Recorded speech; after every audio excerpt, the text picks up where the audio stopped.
Capítulo 22. Las ruinas de Renwick. Durante un largo rato después de que Luke acabara de hablar, reinó el silencio en la celda. El único ruido era el tenue goteo del agua por las paredes de piedra.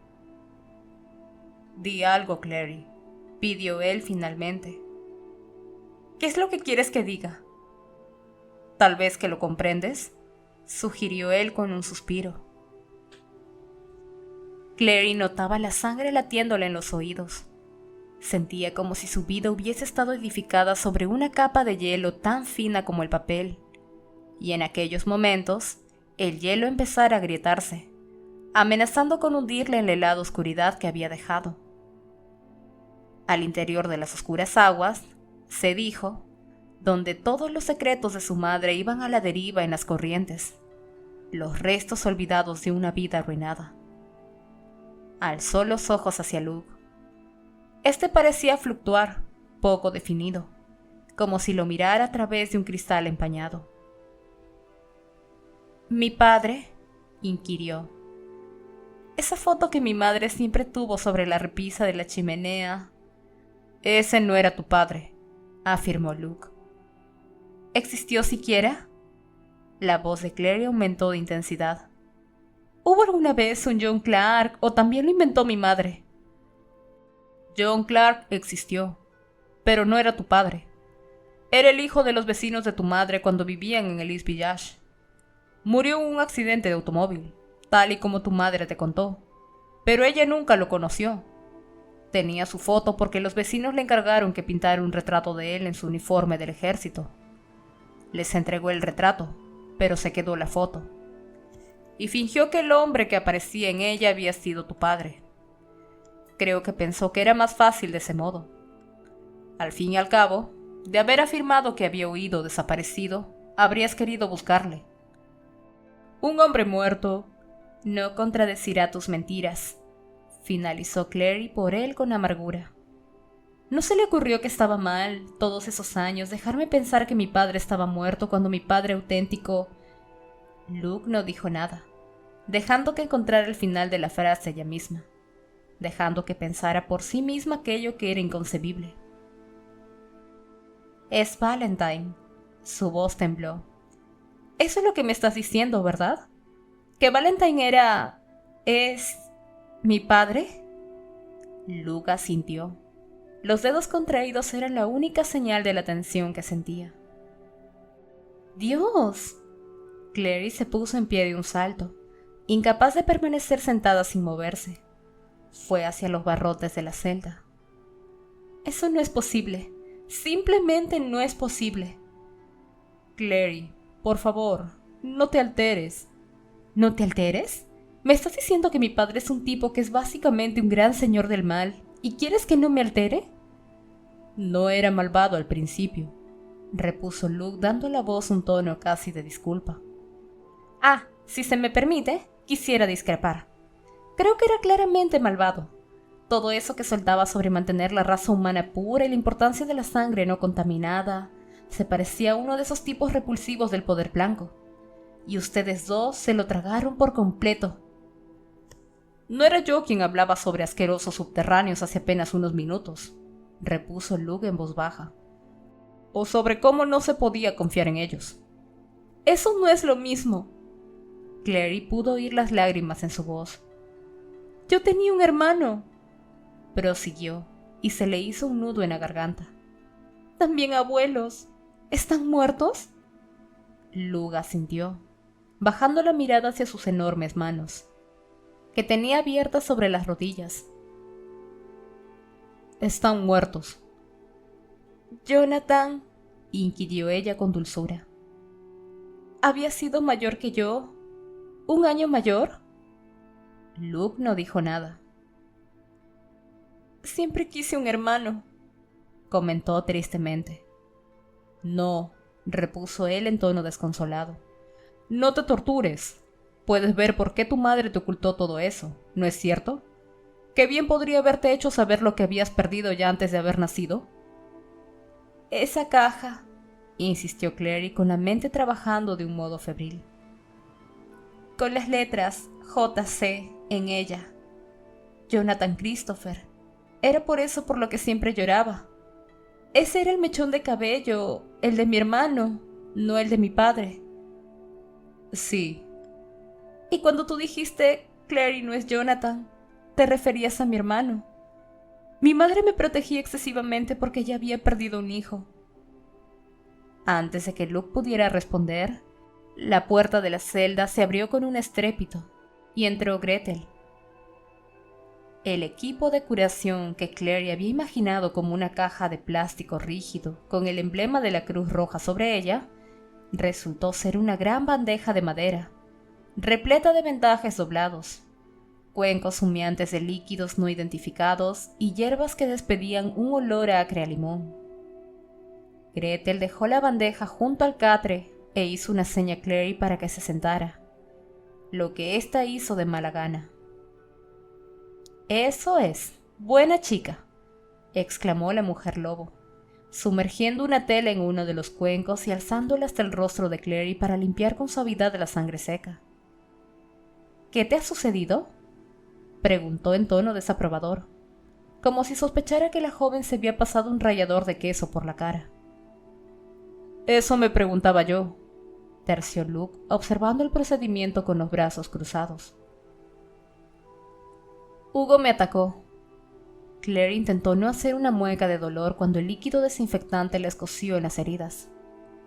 «¿Hugo?», Luke parpadeó sorprendido. «El pájaro de Hodge. Creo que era su pájaro, al menos. Quizá pertenecía a Valentine». «Hugin», murmuró Luke.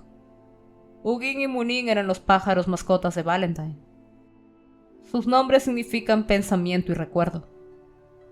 «Bueno, pues deberían significar ataca y mata», replicó Clary. «Hugo casi me arranca los ojos». «Eso es lo que se les enseñó a hacer». Luke hacía tamborilear los dedos de una mano sobre el otro brazo. «Hodge debe de habérselo llevado tras el levantamiento, pero seguiría siendo la criatura de Valentine». «Igual que lo era Hodge», repuso Clary. Hizo una mueca mientras Gretel le limpiaba el largo tajo del brazo, que estaba recubierto de suciedad y sangre seca.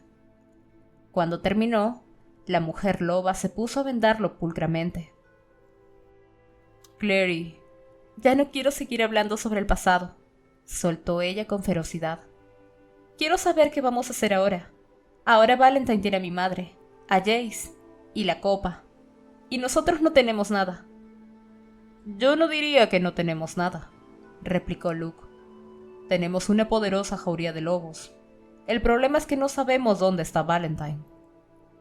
Clary sacudió la cabeza. Lacios mechones de cabello le cayeron sobre los ojos, y los echó hacia atrás con gesto impaciente. Cielos, estaba hecho una porquería.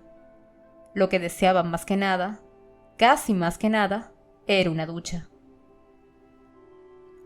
¿No tenía Valentine alguna especie de escondite, una guarida secreta? «Sí la tenía», respondió Luke. «La mantuvo muy en secreto». Gretel soltó a Clary, que movió el brazo con cuidado. El ungüento verdoso que la mujer había extendido sobre el corte había minimizado el dolor, pero el brazo todavía estaba entumecido y rígido. «Espere un segundo», exclamó Clary. «Nunca he comprendido por qué la gente dice eso», repuso Luke sin dirigirse a nadie en concreto. «No iba a ir a ninguna parte». «¿Podría estar Valentine en alguna parte de Nueva York?» «Posiblemente». «Cuando le vi en el instituto, vino a través de un portal. Magnus dijo que solo hay 2 portales en Nueva York. Uno es el de la casa de Dorotea y el otro el de Renwick. El de Dorotea fue destruido, y realmente tampoco me lo imagino ocultándose allí. De todos modos, así que...» «¿Renwick?», Luke pareció desconcertado. «Renwick no es el nombre de un cazador de sombras». «¿Y si Renwick no es una persona?», inquirió Clary. «¿Y si es un lugar? Renwick, como un restaurante o un hotel o algo». Los ojos de Luke se abrieron de par en par de improviso. Se volvió hacia Gretel, que se le acercaba con el equipo médico. «Consígueme un listín telefónico», pidió. Ella se detuvo en seco, extendiendo la bandeja hacia él en actitud acusatoria. Pero señor, sus heridas... Olvídate de mis heridas y consígueme un listín telefónico, le espetó él. Estamos en una comisaría. Yo diría que tendría que haber gran cantidad de listines antiguos por aquí. Con una mirada de desdeñosa exasperación, Gretel depositó la bandeja sobre el suelo y abandonó la habitación. Luke miró a Clary por encima de las gafas, que le habían resbalado parcialmente sobre la nariz. Buena idea. Ella no respondió. Tenía un fuerte nudo en el centro del estómago y se encontró intentando respirar alrededor de él. El inicio de una idea le cosquillaba al borde de la mente, queriendo transformarse en un pensamiento completo. Pero ella lo alejó con firmeza. No podía permitirse dedicar sus recursos, su energía, a nada que no fuera la cuestión que tenía ante ella. Gretel regresó con unas páginas amarillas de aspecto húmedo y se las arrojó a Luke. Este consultó el libro mientras la mujer loba atacaba su costado herido con vendajes y tarros de ungüentos pegajosos. Hay 7 Renwick en la guía, informó él por fin. No hay restaurantes, ni hoteles, ni otros lugares. Se subió las gafas. Estas volvieron a resbalar al instante. No son cazadores de sombras, indicó. Y no me parece probable que Valentine fuera a instalar su cuartel general en la casa de un mundano o un subterráneo. Aunque tal vez... ¿Tienes un teléfono?, interrumpió Clary. No conmigo. Luke, sosteniendo aún el listín telefónico, bajó la vista hacia Gretel. ¿Podrías traer el teléfono? Con un bufido indignado, la mujer arrojó al suelo el montón de telas ensangrentadas que había estado sosteniendo y abandonó la habitación con aire ofendido por segunda vez. Luke depositó el listín sobre la mesa, tomó un rollo de vendas y empezó a enrollarlo alrededor del corte en diagonal que tenía sobre las costillas. Lo siento, se disculpó mientras Clary le miraba fijamente. Sé que no es agradable. Si agarramos a Valentine, inquirió ella con brusquedad, ¿podemos matarlo? Luke estuvo a punto de dejar caer las vendas. ¿Qué? La muchacha jugueteó con un hilillo que sobresalía del bolsillo de sus vaqueros. Mató a mi hermano mayor, mató a mis abuelos, ¿no es cierto? Luke depositó las vendas sobre la mesa y se bajó la camisa. ¿Qué crees que conseguirás matándolo? ¿Borrar esas cosas? Gretel regresó antes de que Clary pudiera replicar. Lucía una expresión de mártir y entregó a Luke un anticuado teléfono móvil de aspecto tosco y pesado. Clary se preguntó quién pagaría las facturas telefónicas. Deja que haga una llamada, dijo la muchacha, extendiendo la mano. Luke pareció vacilar. Clary, es sobre Renwick, solo llevará un segundo. Él entregó el teléfono con recelo, y ella pulsó los números y medio le dio la espalda para darse la ilusión de privacidad. Simon contestó al tercer timbrazo. Diga. Soy yo. La voz de su amigo ascendió una octava. ¿Estás bien? Estoy perfectamente. ¿Por qué? ¿Te ha dicho algo Isabel? No. ¿Qué tendría que haberme dicho Isabel? ¿Pasa algo malo? ¿Es Alec? No, respondió ella, no queriendo mentir y decir que Alec estaba perfectamente. No es Alec. Oye, simplemente necesito que mires algo en Google para mí. Simon lanzó un bufido. Estás bromeando. ¿No tienes un ordenador ahí? ¿Sabes qué? No respondas a eso. La muchacha oyó los sonidos de una puerta que se abría y el maullido del gato de la madre de Simon al ser expulsado de su puesto sobre el teclado del ordenador de su amigo. Imaginó con toda claridad a Simon sentándose y moviendo los dedos con rapidez sobre el teclado. ¿Qué quieres que busque? Clary se lo dijo. Percibía los ojos preocupados de Luke fijos en ella mientras hablaba. La había mirado igual cuando ella tenía 11 años y había tenido gripe con fiebre muy alta. Le había traído cubitos de hielo para que los chupara y le había leído sus libros favoritos, haciendo todas las voces. Tienes razón, dijo Simon sacándola bruscamente de su ensueño. Es un lugar, o al menos era un lugar. Está abandonado ahora. La mano sudorosa de la joven resbaló sobre el teléfono y tuvo que aferrarlo con más fuerza. Háblame de él. El más famoso de los manicomios, prisiones para deudores y hospitales construidos en la isla Roosevelt en 1800, leyó Simon diligentemente.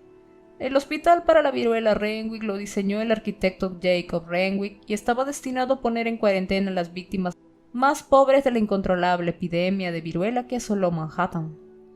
Durante el siglo siguiente, el hospital fue abandonado y se deterioró. El acceso público a las ruinas está prohibido. De acuerdo, eso es suficiente, interrumpió Clary sintiendo que le martillaba la cabeza. Tiene que ser eso. ¿La isla Roosevelt? ¿No vive gente allí? No, todo el mundo vive en el Slough, princesa, repuso Simon con una buena cantidad de fingido sarcasmo. De todos modos, ¿necesitas que te vuelva a llevar en el coche o algo así? No, estoy perfectamente, no necesito nada, solo quería la información. De acuerdo. El muchacho parecía un tanto dolido, pensó Clary, pero se dijo que no importaba. Estaba a salvo en su casa, y eso era lo principal. Colgó y se volvió hacia Luke. Hay un hospital abandonado en el extremo sur de la isla Roosevelt llamado Renwick. Creo que Valentine está allí. Luke volvió a subirse las gafas. La isla Blackwell, por supuesto. ¿Qué quieres decir con Blackwell? Dije... Él le interrumpió con un ademán. Así era como se acostumbraba a llamar a la isla Roosevelt, Blackwell. Era propiedad de una antigua familia de cazadores de sombras. Debería haberlo adivinado. Se volvió hacia Gretel. Llama a Alaric. Vamos a necesitar a todo el mundo de vuelta aquí tan pronto como sea posible. Sus labios se curvaron en una media sonrisa que recordó a Clary la fría mueca que Jace lucía durante los combates. Diles que se preparen para la batalla. Ascendieron hasta la calle a través de una ruta tortuosa de celdas y pasillos, que finalmente fue a salir a lo que en una ocasión había sido el vestíbulo de una comisaría. En la actualidad, el edificio estaba abandonado, y la luz oblicua de mediada la tarde proyectaba sombras extrañas sobre las mesas vacías. Los armaritos con candados cubiertos de agujeros negros de termitas, las baldosas agrietadas del suelo, que deletreaban el lema de la policía de Nueva York, Fidelis ad mortem. Fieles hasta la muerte, tradujo Luke siguiendo la dirección de la mirada de la joven. Deja que lo adivine, repuso Clary. En el interior es una comisaría abandonada. En el exterior, los mundanos solo ven un edificio de apartamentos declarado en ruina. O un solar vacío, o...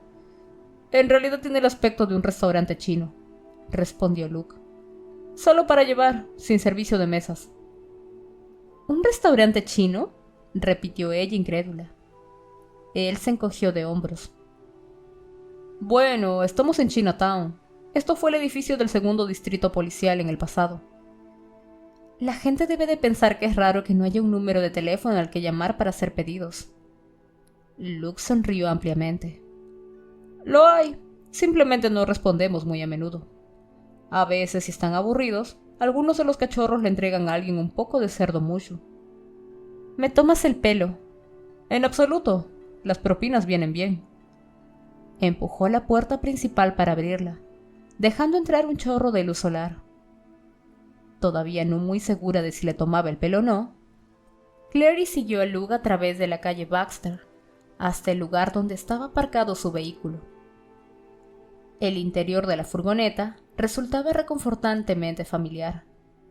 El tenue olor a astillas de madera y a papel viejo y jabón. El descolorido par de dados dorados de felpa, que ella le había regalado cuando tenía 10 años, porque se parecían a los dados dorados que colgaban del retrovisor del halcón milenario.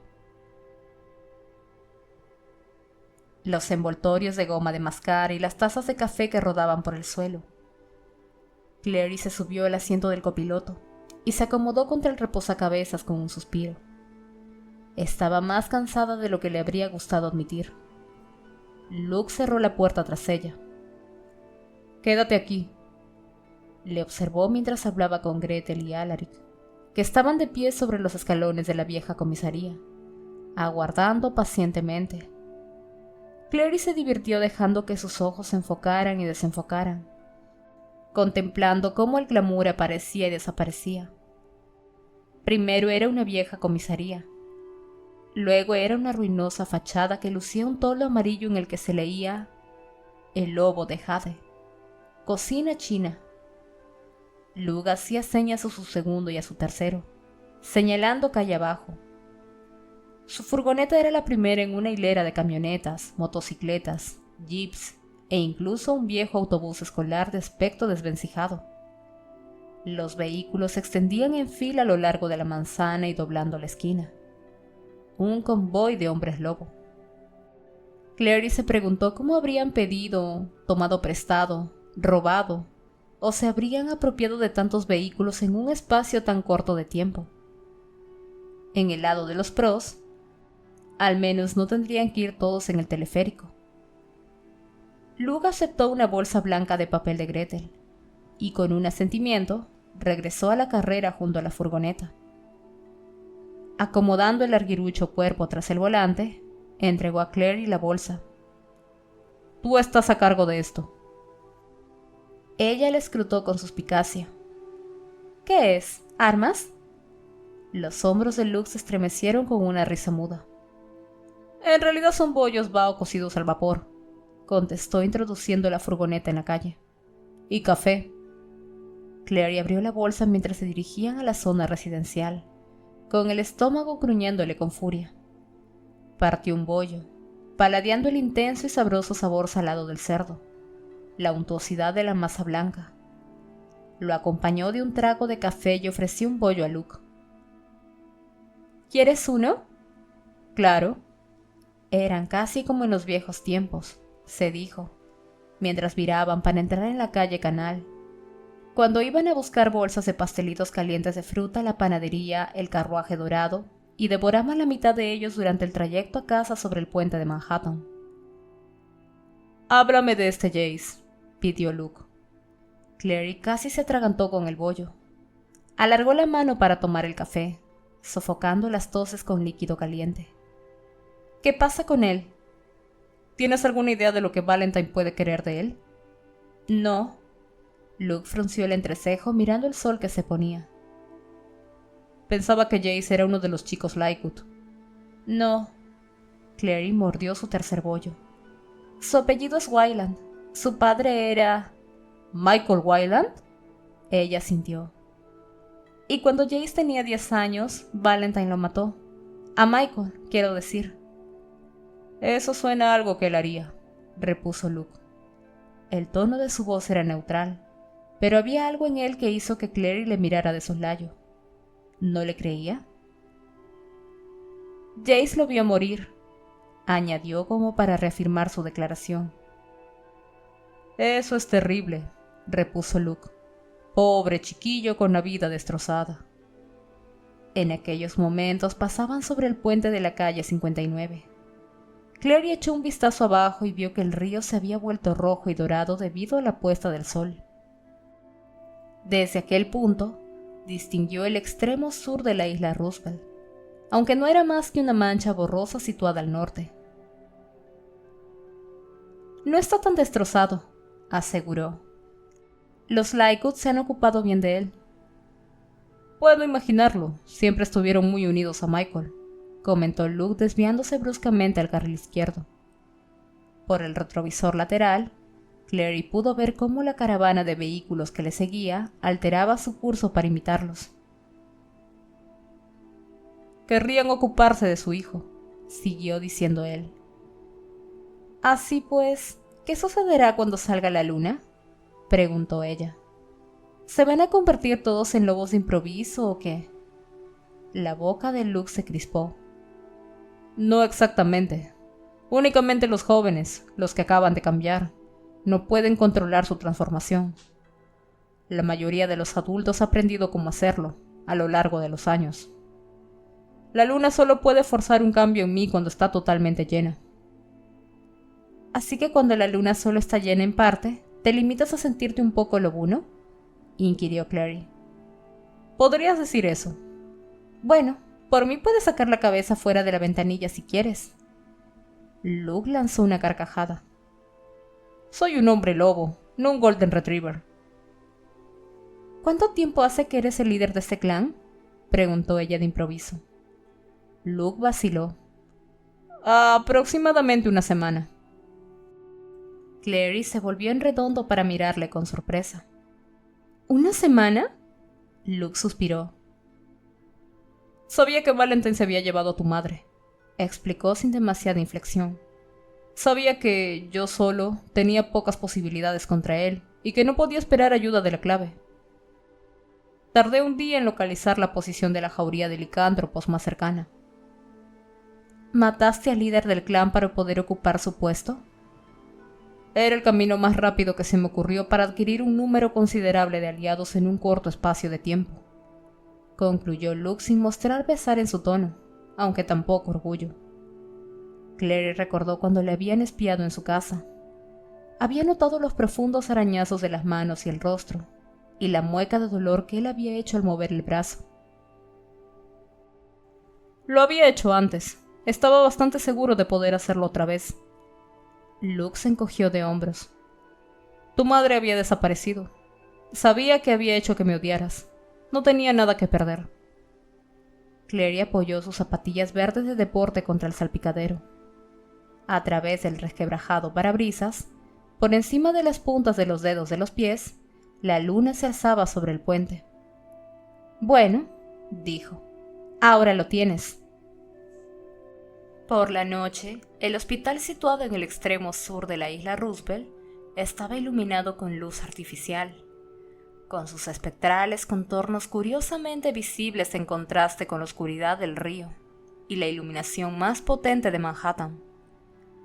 Luke y Clary se quedaron callados mientras la furgoneta bordeaba la diminuta isla, y la carretera asfaltada por la que iban se convertía en grava y finalmente en tierra apisonada. La carretera seguía la curva de una alta alambrada, en cuya parte superior se retorcía el alambre afilado como si se tratara de festivos bucles de cinta. Cuando la carretera se volvió demasiado irregular para seguir adelante en coche, Luke detuvo la furgoneta y apagó las luces. Miró a Clary. ¿Hay alguna posibilidad de que si te pido que me esperes aquí, vayas a hacerlo? Ella negó con la cabeza. No tiene por qué ser más seguro quedarse en el coche.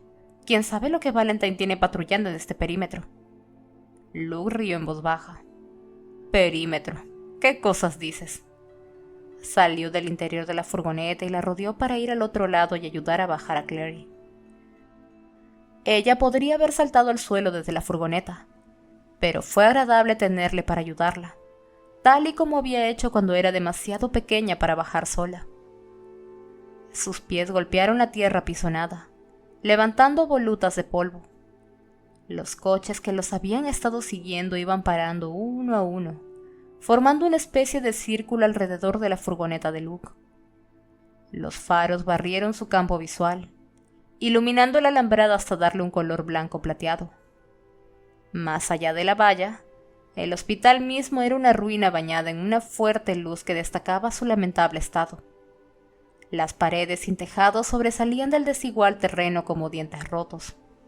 Los parapetos almenados estaban recubiertos por una alfombra verde de hiedra.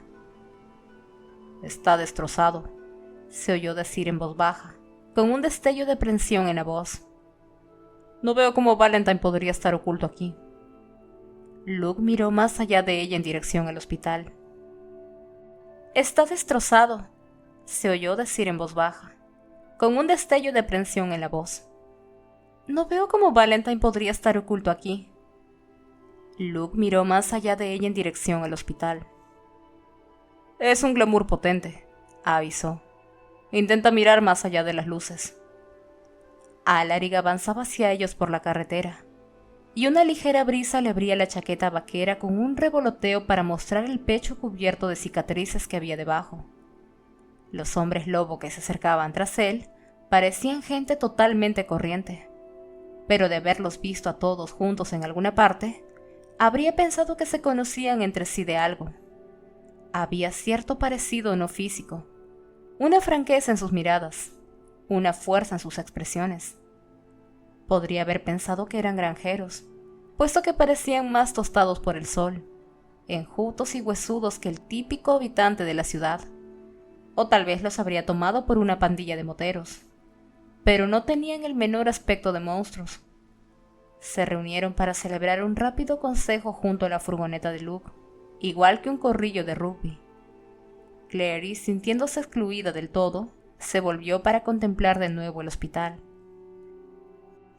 En esa ocasión, intentó mirar con atención alrededor de las luces, o a través de ellas, del modo en que a veces se puede mirar más allá de una fina capa superior de pintura para ver lo que hay debajo. Como acostumbraba a suceder, pensar en cómo lo dibujaría le ayudó. Las luces parecieron perder intensidad, y entonces se encontró mirando más allá de un césped salpicado de robles a una ornamentada construcción neogótica, que parecía alzarse imponente por encima de los árboles como el baluarte de un barco enorme. Las ventanas de los pisos inferiores estaban oscuras y cerradas con porticotes, pero se escapaba luz a través de los arcos de las ventanas del tercer piso, igual que una línea de llamas ardiendo a lo largo de la cresta de una cordillera lejana. Una gruesa columna de piedra daba al exterior, ocultando la puerta principal. ¿Lo ves? Era Luke, que se había acercado por detrás de los andares silenciosos de un lobo. Ella seguía con la vista fija en el edificio. Parece más un castillo que un hospital. Sujetándola por los hombros, Luke la hizo volverse de cara a él. Clary, escúchame. Sus manos la sujetaron con dolorosa fuerza. Quiero que permanezcas junto a mí. Muévete cuando me mueva. Sujétate a mi manga si es necesario. Los demás van a estar a nuestro alrededor, protegiéndonos, pero si sales fuera del círculo, no podrán custodiarte. Van a cubrirnos hasta la puerta. Le apartó las manos de los hombros, y al moverse, ella vio el destello de algo de metal justo dentro de su chaqueta. No se había dado cuenta de que llevaba un arma, pero luego recordó lo que Simon había dicho sobre lo que había en el interior de la vieja bolsa de lona verde de Luke, y supuso que tenía sentido. ¿Prometes que harás lo que digo? Lo prometo. La alambrada era real, no parte del glamour. Alaric, todavía al frente, la zarandeó experimentalmente. Luego alzó una mano con indolencia. Largas zarpas brotaron de debajo de las uñas, y acuchilló la alambrada con ellas, haciendo jirones el metal, que cayó en un tintineante montón, igual que unos bloques de construcción. Adelante, hizo una seña a los demás para que pasaran. Avanzaron en tropel como una sola persona, un mar coordinado de movimiento. Agarrando el brazo de Clary, Luke la empujó por delante de él, agachándose para seguirla. Se irguieron una vez al otro lado de la valla, alzando los ojos hacia el hospital para enfermos de viruela, donde unas formas oscuras, concentradas en el porche, empezaban a descender los escalones. Alaric tenía la cabeza alzada y olisqueaba el viento. El hedor a muerte flota con fuerza en el aire. La respiración de Luke abandonó sus pulmones en un sibilante torrente. Repudiados, empujó a Clary a su espalda. Esta avanzó, trastabillando levemente sobre el suelo irregular. La jauría empezó a moverse hacia ella y Luke. A medida que se acercaban, se dejaban caer a cuatro patas, gruñendo con los labios tensados hacia atrás para mostrar los colmillos cada vez más largos. Los brazos y las piernas se les alargaban para convertirse en ágiles extremidades peludas. Las ropas se cubrían de pelaje. Una tenue voz instintiva, en lo más recóndito del cerebro de Clary, empezó a chillarle. «¡Lobos! ¡Lobos! ¡Huye!». Pero la combatió y permaneció donde estaba, aunque percibía el movimiento incontrolado de los nervios en sus manos. La jauría los rodeó, mirando hacia afuera. Más lobos flanqueaban el círculo a ambos lados. Era como si ella y Luke fueran el centro de una estrella. De ese modo, empezaron a avanzar hacia el porche delantero del hospital. Todavía detrás de Luke, Clary ni siquiera vio a los primeros repudiados cuando atacaron. Oyó aullar a un lobo como de dolor.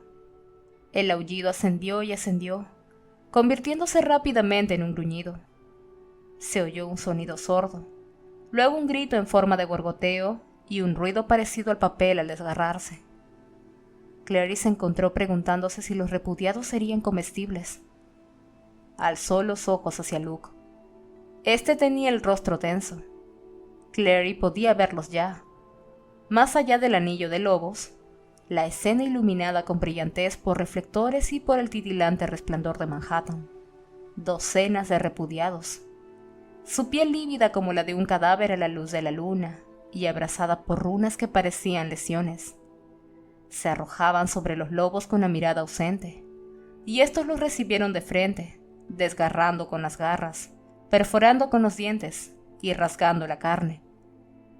Vio a uno de los guerreros repudiados, una mujer que caía hacia atrás con la garganta abierta y los brazos agitándose aún. Otro asestaba machetazos a un lobo con un brazo, mientras el otro yacía en el suelo a 1 metro de distancia. La sangre surgiendo del muñón, sangre negra, salobre como el agua de una ciénaga, corría a raudales, volviendo resbaladiza la hierba. Clary perdió pie. Luke la sujetó antes de que se cayera. «Quédate conmigo». «Estoy aquí», quiso decirle ella, pero las palabras se negaron a salir de su boca. El grupo seguía avanzando por el césped en dirección al hospital, con una lentitud exasperante. Luke la sujetaba con la mano rígida como el hierro. Clary no sabía quién iba ganando, si era que lo hacía alguien.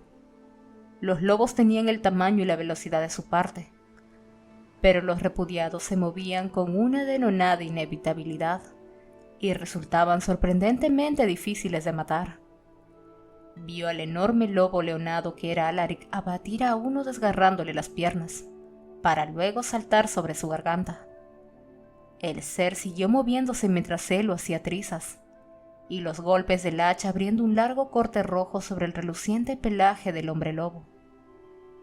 Trastornada, Clary apenas advirtió al repudiado que se abrió paso a través del círculo protector, hasta que éste se alzó frente a ella, como surgido de la hierba a sus pies.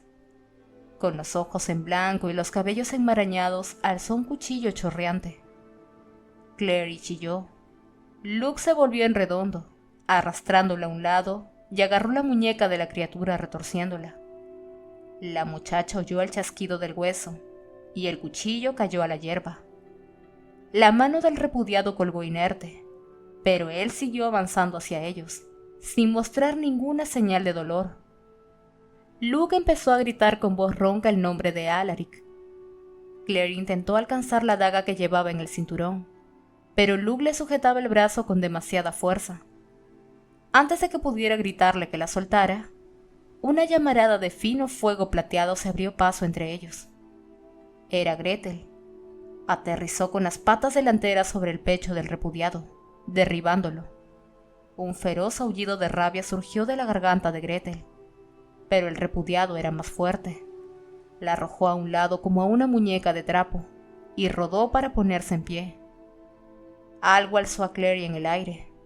Esta chilló, pero era Alaric, luciendo a media su forma de lobo y con las manos terminadas en afiladas arpas que la sujetaron con delicadeza mientras él la alzaba en brazos. Luke les hacía señas. «¡Sácala de aquí! ¡Llévala a las puertas!», gritaba. «¡Luke!». Clary se retorció en las manos de Alaric. «No mires», dijo este con un gruñido, pero ella sí miró. El tiempo suficiente para ver a Luke echar a correr hacia Gretel, arma en mano, pero llegaba demasiado tarde. El repudiado agarró su cuchillo, que había caído en la hierba húmeda de sangre, y lo hundió en la espalda de Gretel, una y otra vez mientras ella le arañaba, forcejeaba y finalmente se desplomaba, con la luz de sus ojos plateados oscureciéndose hasta desaparecer. Con un alarido, Luke dirigió su arma a la garganta del repudiado, Te dije que no miraras, gruñó Alaric, moviéndose de modo que la línea de visión de la joven quedó bloqueada por su imponente mole. Corrían ya escalones arriba, con el sonido de sus pies terminados en garras arañando el granito igual que clavos sobre una pizarra. Alaric, dijo Clary. ¿Sí? Lamento haberte arrojado un cuchillo. No lo lamentes, fue un tiro muy bueno. La muchacha intentó mirar más allá de él. ¿Dónde está Luke? Estoy aquí, contestó este. Alaric volvió la cabeza. Luke ascendía los escalones, devolviendo su espada a la vaina, que llevaba sujeto al costado bajo la chaqueta. La hoja estaba negra y pegajosa. Alaric dejó que Clary resbalara hasta el porche, y ésta aterrizó, dándose la vuelta. No podía ver a Gretel el repudiado que la había matado, solo una masa de cuerpos hormigueantes y el destello del metal. Tenía el rostro húmedo. Se llevó la mano libre a la cara para ver si estaba sangrando, pero comprendió que lo que sucedía era que estaba llorando. Luke la miró con curiosidad. No era más que una subterránea, soltó. A Clary le ardían los ojos. No digas eso. Ya veo. Volvió la cabeza hacia Alaric. Gracias por ocuparte de ella. Mientras nosotros seguimos adelante. Voy a entrar con ustedes, afirmó este. Había realizado casi toda la transformación a la forma humana, pero sus ojos seguían siendo los ojos de un lobo, y los labios estaban echados hacia atrás para mostrar dientes que eran tan largos como palillos. Flexionó las manos de largas uñas. Luke le miró con expresión inquieta. Alaric, no. La voz retumbante de Alaric sonó apagada. Eres el líder de la manada.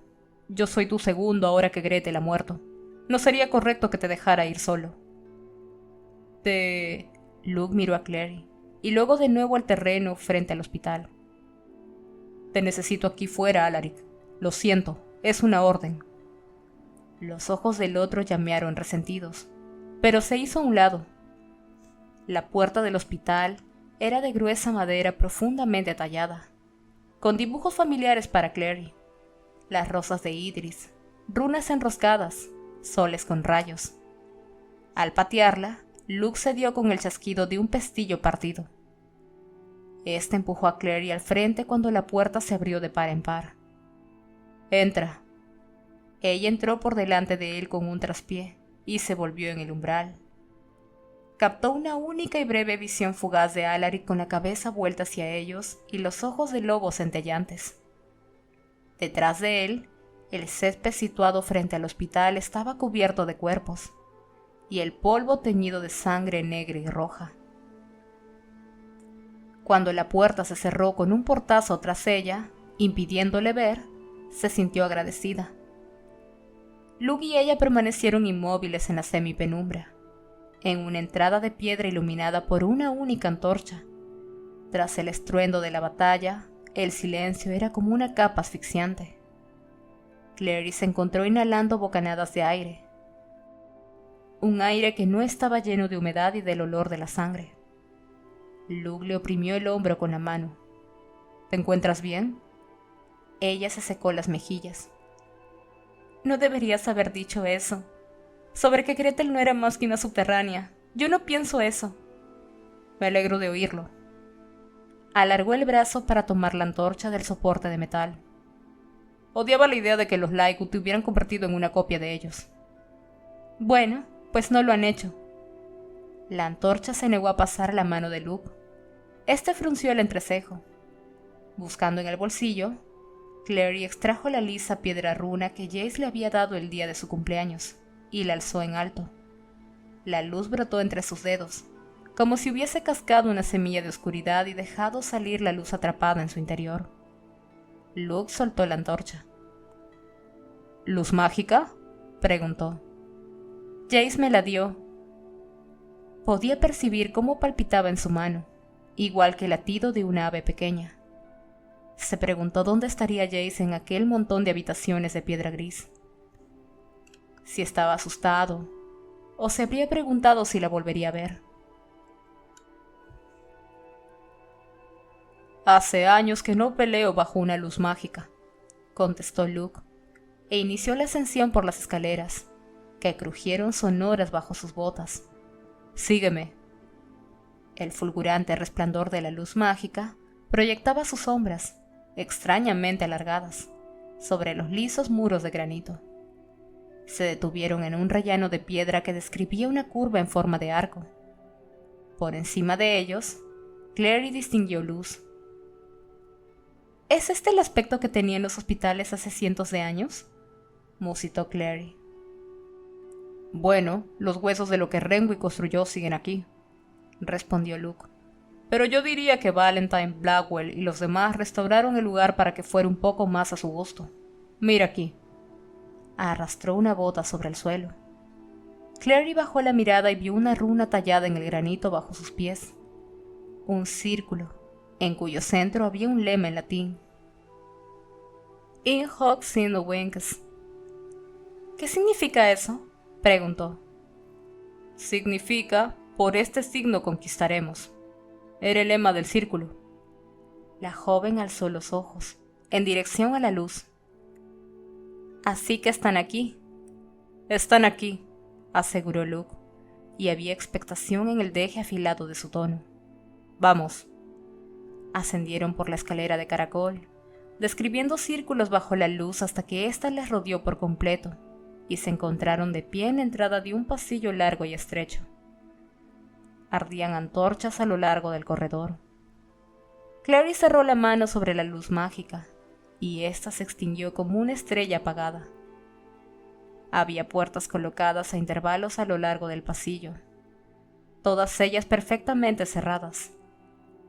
Se preguntó si habrían sido salas cuando aquello había sido un hospital, o tal vez habitaciones privadas. Mientras avanzaban por el corredor, Clary vio las marcas de barro de pisadas de botas que se entrecruzaban en el pasillo. Alguien había pasado por allí recientemente. La primera puerta que probaron se abrió con facilidad, pero la habitación situada tras ella estaba vacía.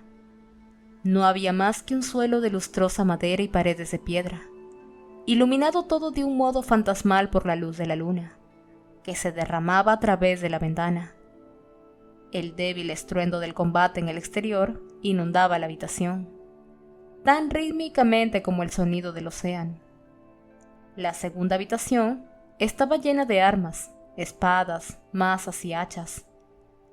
La luz de la luna discurría igual que agua plateada sobre una hilera tras otra de frío metal desenvainado. Luke silbó por lo bajo. «Vaya colección». «¿Crees que Valentine usa todas esas?». «No es probable, sospecho que son para su ejército», respondió Luke dándose la vuelta. La tercera habitación era un dormitorio. Las colgaduras que rodeaban la cama con dosel eran azules. La alfombra persa mostraba motivos en azul, negro y gris, y el mobiliario estaba pintado de blanco, como el de la habitación de una criatura. Una fina y espectral capa de polvo lo cubría todo, centellando tenuemente a la luz de la luna. En la cama yacía Jocelyn, dormida. Estaba tumbada sobre la espalda, con una mano arrojada descuidadamente sobre el pecho, los cabellos extendidos sobre la almohada. Llevaba una especie de camisón blanco que Clary no había visto nunca, y respiraba de un modo regular y tranquilo. Bajo la penetrante luz de la luna, Clary pudo ver el aleteo de los párpados de su madre mientras ésta soñaba. Con un gritito, Clary se abalanzó hacia ella, pero el brazo extendido de Luke la detuvo, atravesándose sobre su pecho igual que una barra de hierro para retenerla. «Aguarda», dijo con su propia voz tensa por el esfuerzo. «Debemos tener cuidado». Clary le miró airada, pero él miraba más allá de ella, con expresión furiosa y apenada. Ella siguió la dirección de su mirada y vio lo que no había querido ver antes: unas esposas de plata cerradas alrededor de las muñecas y pies de Jocelyn, con los extremos de las cadenas profundamente hundidos en el suelo de piedra a ambos lados de la cama. La mesa situada junto a la cama estaba cubierta por un extraño despliegue de tubos y botellas, tarros de cristal e instrumentos largos y de puntas afiladas de centellante acero quirúrgico. Un tubo recauchutado discurría desde uno de los tarros de cristal hasta una vena en el brazo izquierdo de Jocelyn. Clary se desasió violentamente de la mano de Luke y se lanzó hacia la cama, rodeando con los brazos el cuerpo insensible de su madre. Pero era como intentar abrazar una muñeca mal ensamblada. Jocelyn siguió inmóvil y rígida, con la lenta respiración inalterada. Una semana antes, Clary habría llorado como había hecho aquella primera noche terrible en que había descubierto que su madre había desaparecido. Pero ahora no salieron lágrimas, mientras soltaba a su madre y se erguía. No había terror en ella, ni autocompasión, solo una amarga cólera y la necesidad de encontrar al hombre que había hecho eso, al responsable de todo. Valentine, dijo. Desde luego. Luke estaba a su lado, tocando a su madre con suavidad, alzándole los párpados. Los ojos bajo ellos estaban en blanco como canicas. No está drogada, afirmó. Alguna clase de hechizo, supongo. Clary soltó el aliento en un medio sollozo. ¿Cómo la sacamos de aquí? No puedo tocar las esposas, indicó Luke. Plata, tienes... La sala de armas, dijo Clary poniéndose en pie. Vi un hacha allí, varias. Podríamos cortar las cadenas. Esas cadenas son irrompibles. La voz que habló desde la puerta era baja, resuelta y familiar. Clary giró en redondo y vio a Blackwell. Sonreía burlón, ataviado con la misma túnica del color de la sangre coagulada de la otra ocasión, con la capucha echada hacia atrás y botas enlodadas visibles bajo el borde. «Greymark», exclamó. «¡Qué agradable sorpresa!». Luke se levantó. «Si estás sorprendido es que eres un idiota», espetó. «No he llegado precisamente de un modo silencioso». Las mejillas de Blackwell enrojecieron adoptando un tono aún más púrpura, pero no avanzó hacia Luke. «¿Eres líder del clan otra vez?», inquirió y soltó una carcajada desagradable. «No puedes quitarte esa costumbre de hacer que los subterráneos te hagan el trabajo sucio, ¿verdad? Las tropas de Valentine están ocupadas desparramando pedazos de ellos por todo el césped, y tú estás aquí, a salvo con tus amiguitas». Hizo una mueca despectiva en dirección a Clary. «Esta parece un poco joven para ti, Lucian».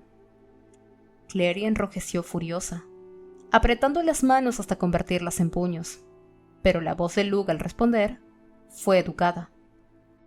«Yo no llamaría precisamente tropas a esos, Blackwell», replicó. «Son repudiados, seres humanos martirizados. Si lo recuerdo correctamente, la clave no ve nada bien todo eso.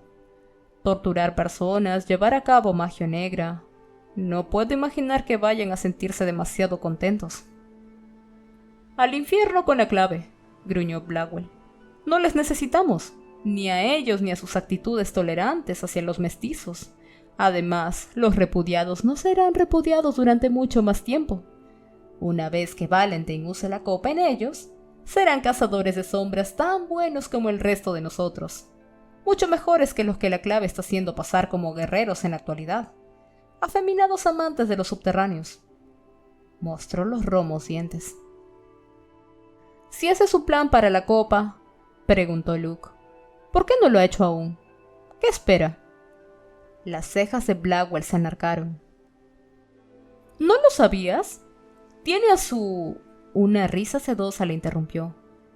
Pangborn había aparecido justo a su lado, todo vestido de negro, y con una correa de cuero atravesada sobre el hombro.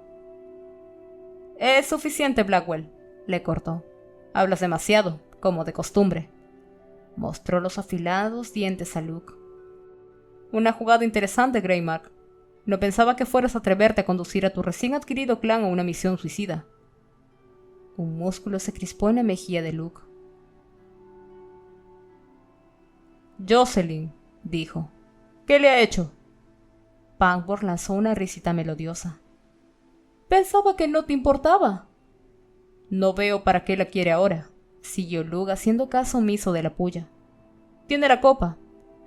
Ella ya no puede serle de utilidad. Valentine nunca fue dado al asesinato inútil. El asesinato con un motivo, bien, eso podría ser algo distinto. Pangborn se cogió de hombros con indiferencia. A nosotros nos da lo mismo lo que haga con ella, replicó. Era su esposa, quizá la odia, eso es un motivo. Déjenla ir, sugirió Luke, y nos marcharemos con ella. Haremos que el clan se retire. Les deberé una. ¡No! El furioso arranque de Clary hizo que Pangborn y Blackwell desviaran las miradas hacia ella. Ambos parecieron levemente incrédulos, como si ella fuera una cucaracha parlante. La joven volvió la cabeza hacia Luke. «Todavía está Jace. Está aquí, en alguna parte». Blackwell reía por lo bajo. «¿Jace? Nunca he oído hablar de un Jace», indicó. «Bien, podría pedir a Pangborn que la soltara, pero preferiría no hacerlo. Jocelyn siempre fue un mal bicho conmigo. Pensaba que era mejor que el resto de nosotros, con su aspecto y su linaje.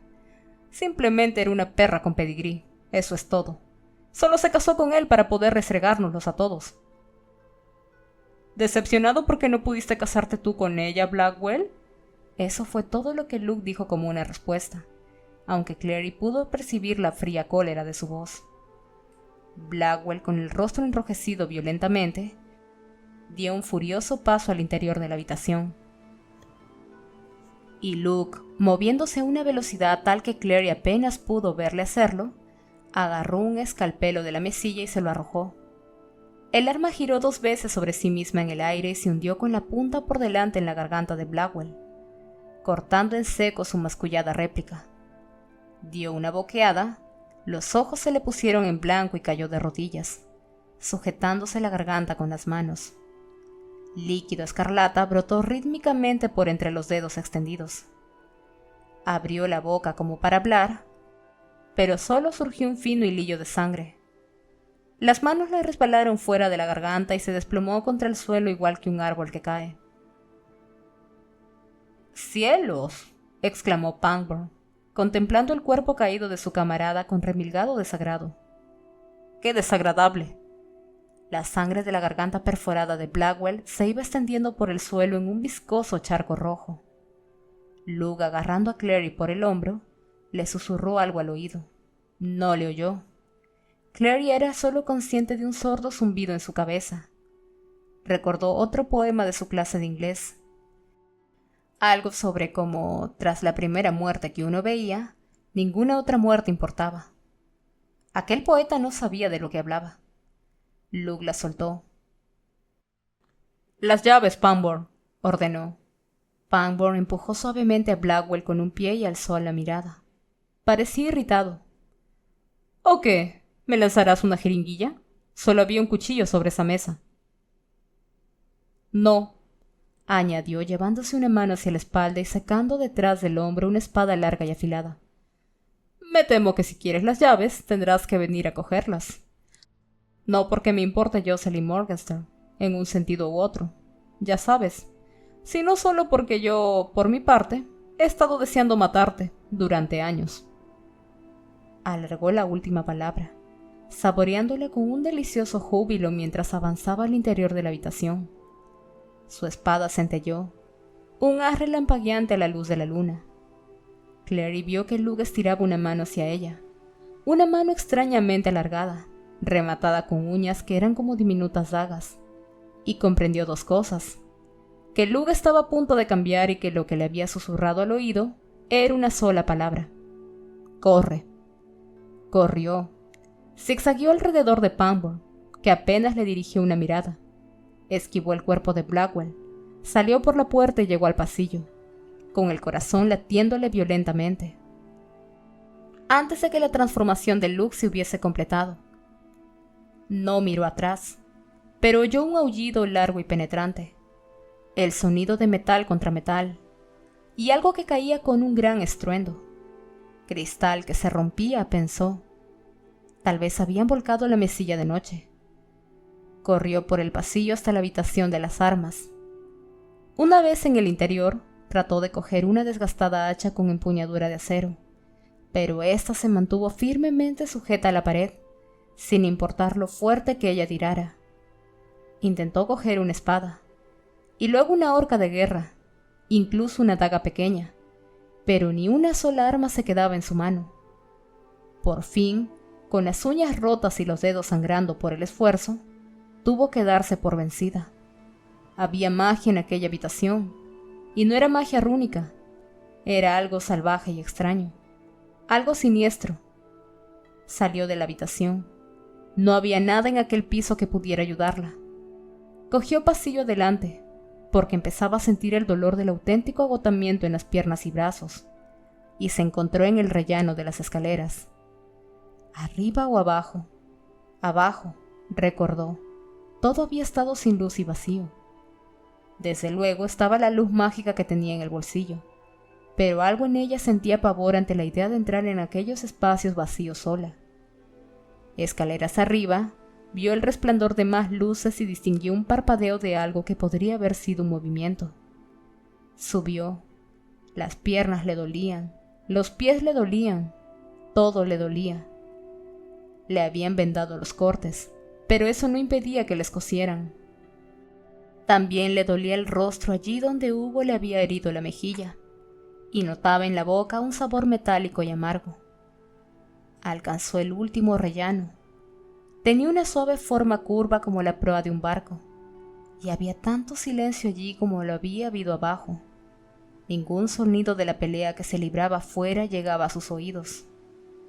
Otro largo pasillo se extendía frente a ella, con las mismas múltiples puertas, pero aquí había algunas abiertas, que derramaban aún más luz al pasillo. Avanzó y algún instinto la trajo hacia la última puerta a la izquierda. Miró al interior cautelosamente. Al principio, la habitación le recordó una de las exhibiciones de reconstrucciones de época del Museo Metropolitano de Arte. Era como si hubiese penetrado en el pasado. Las paredes estaban recubiertas con paneles que relucían como si acabaran de sacarles brillo, e igual que sucedía con la mesa de comedor, infinitamente larga y dispuesta con delicada porcelana. Un espejo de marco dorado adornaba la pared opuesta, entre dos retratos al óleo en gruesos marcos. Todo centelleaba bajo la luz de las antorchas, los paldos sobre la mesa, repletos de comida, las copas aflautadas en forma de lirios, las mantelerías tan blancas que resultaban cegadoras.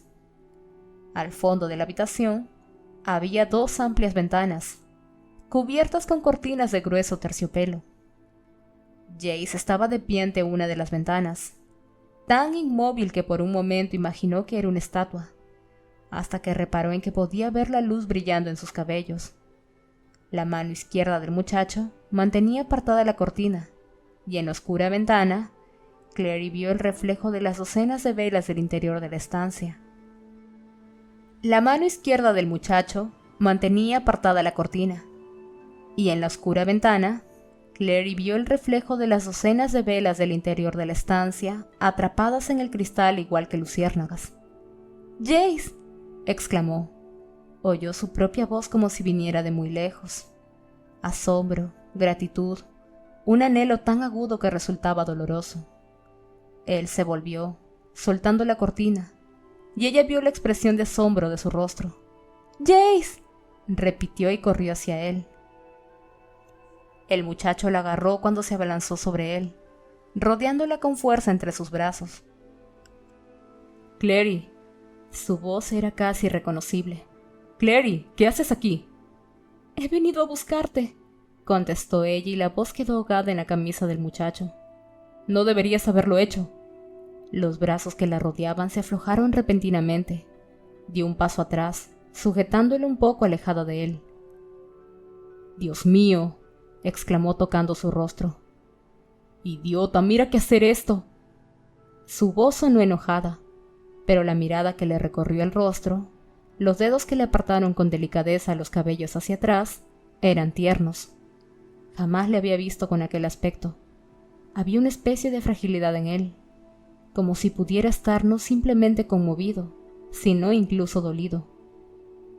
¿Por qué no piensas nunca?, susurró Jace. Estaba pensando, replicó ella. Pensaba en ti. Él cerró los ojos durante un momento. Si algo te hubiese sucedido... Sus manos recorrieron la línea de los brazos de la muchacha con suavidad, hasta alcanzar las muñecas, como para asegurarse de que ella estaba realmente allí. ¿Cómo me has encontrado? Luke, respondió. He venido con Luke a rescatarte. Sujetándola aún, desvió la mirada de su rostro a la ventana, mientras una leve expresión desaprobadora fruncía las comisuras de su boca. ¿Así que esos son... ¿Has venido con el clan de lobos?, preguntó con un curioso tono en la voz. El clan de Luke, respondió ella. Es un hombre lobo y... Lo sé, la interrumpió Jace. Debería habérmelo imaginado. Las esposas. Echó una ojeada a la puerta. ¿Dónde está? Abajo, respondió Clary despacio. Ha matado a Blackwell. Yo he subido a buscarte. Va a tener que decirles que se vayan, repuso Jace. Ella le miró sin comprender. ¿Qué? Luke, explicó Jace, va a tener que decir a su jauría que se vaya. Ha habido un malentendido. ¿Cuál? ¿Te secuestraste tú mismo? Su intención había sido que sonara burlón, pero su voz era demasiado débil. Vamos, Jace. Le tiró de la muñeca, pero él se resistió. La miraba de hito en hito, y ella advirtió con un sobresalto lo que no había advertido en su primer arrebato de alivio. La última vez que lo había visto, había estado herido y magullado, las ropas manchadas de mugre y sangre, los cabellos cubiertos de icor y polvo. Ahora iba vestido con una amplia camisa blanca y pantalones oscuros, con los cabellos limpios y peinados cayéndole alrededor del rostro, sueltos y brillando con aquel pálido tono dorado. Jace se apartó unos cuantos pelos de los ojos con una delgada mano, y ella vio que el grueso anillo de plata había regresado a su dedo. ¿Esta es tu ropa?, le preguntó desconcertada. ¿Y te han vendado? Su voz se apagó. Valentine parece estar cuidando muy bien de ti. Él le sonrió con fatigado afecto. Si te contara la verdad dirías que estoy loco, soltó. Clary sintió que el corazón le palpitaba con fuerza dentro del pecho, como el veloz aleteo de un colibrí. No, no lo haría. Mi padre me dio estas ropas, dijo él. El aleteo se convirtió en un veloz martilleo. Jace, repuso con cuidado. Tu padre está muerto. No, el muchacho negó con la cabeza, y ella tuvo la sensación de que le ocultaba algún enorme sentimiento, como de horror o alegría, o ambas cosas. Pensaba que lo estaba, pero no lo está. Todo ha sido un error. Recordó lo que Hodge había dicho sobre Valentine, y su capacidad para contar mentiras encantadoras y convincentes. ¿Esto te lo ha contado Valentine? Porque es un embustero, Jace. Recuerda lo que Hodge dijo. Si te está diciendo que tu padre está vivo, es una mentira para conseguir que hagas lo que él quiere. He visto a mi padre, respondió él. He hablado con él. Me dio esto. Tiró de la camisa nueva y limpia como si fuera una prueba irrefutable. Mi padre no está muerto. Valentine no lo mató. Hodge me mintió. Todos estos años he creído que estaba muerto, pero no lo estaba. Clary miró frenéticamente a su alrededor, a la habitación con su refulgente porcelana, sus antorchas que ardían con luz parpadeante y sus espejos vacíos y cegadores. Bien, si tu padre realmente está en este lugar, entonces, ¿dónde está? ¿También lo ha secuestrado Valentine? Los ojos de Jace brillaban. El cuello de la camisa estaba abierto, y Clary vio las finas cicatrices blancas que le cubrían la clavícula, como grietas en la suave piel dorada. Mi padre... La puerta de la habitación que Clary había cerrado tras ella se abrió con un crujido, y un hombre entró en la habitación. Era Valentine. Sus cabellos plateados muy cortos brillaban como un casco de acero bruñido y su boca era dura. Llevaba una vaina a la cintura sobre un grueso cinturón y la empuñadura de una larga espada sobresalía por la parte superior. Bien, comenzó posando una mano en la empuñadura mientras hablaba. ¿Has recogido tus cosas? Nuestros repudiados pueden contener a los hombres lobo durante solo... Al ver a Clary se interrumpió en mitad de la frase. No era la clase de persona a quien se puede coger nunca realmente por sorpresa, pero ella vio un parpadeo de asombro en sus ojos. ¿Qué es esto?, preguntó volviendo la mirada hacia Jace. Pero Clary se había llevado ya las manos a la cintura en busca de la daga. La agarró por la empuñadura, la sacó de la funda y echó la mano atrás. La rabia latía con fuerza tras sus ojos igual que un tamborileo. Podía matar a aquel hombre. Lo mataría. Jace le agarró la muñeca. ¡No! Ella fue incapaz de contener su incredulidad. ¡Pero Jace! Clary, afirmó él con firmeza. Este es mi padre.